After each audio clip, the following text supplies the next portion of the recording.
This next group, National Resistance Brigade, the Al-Qasim Brigade, or the Al-Qasim Forces, not to be mistaken with the Al-Qasim Brigade, which is the military wing of Hamas. This is the Al-Qasim Brigade. These guys are basically the military wing of the Democratic Front for the Liberation of Palestine. A little bit of a different group. Now you still think to yourself, holy cow, there's a lot of little terror groups over there. Listen, the West Bank is a total of 3,700 square miles. New York City proper, the metro, almost 7,000 square miles, twice as big. LA County, 4,000 square miles. Houston, Harris County. Imagine if you're from Houston or Harris County area, we're talking about the West Bank being the size of Harris County and Montgomery County. That's it. And you have all these little terror organizations in these little pockets all over the city. This is what the Israelis have to deal with. It is a lot of different organizations in a very, very, very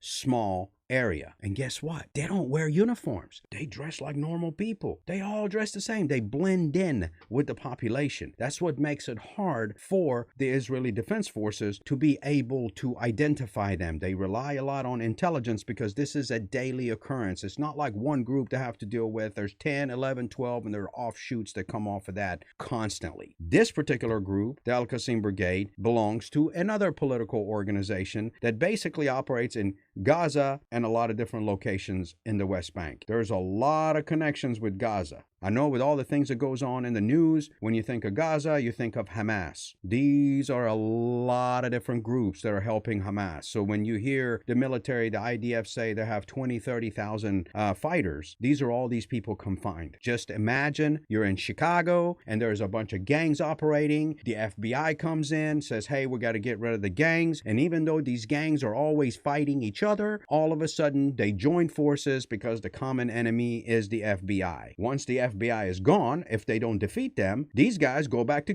each other. Why? Because they are tribal in nature. Unlike the gangs in the United States where they're territorial, these folks are tribal. Whichever one has more power gets to rule the entire pack. And that's how things work in the Middle East.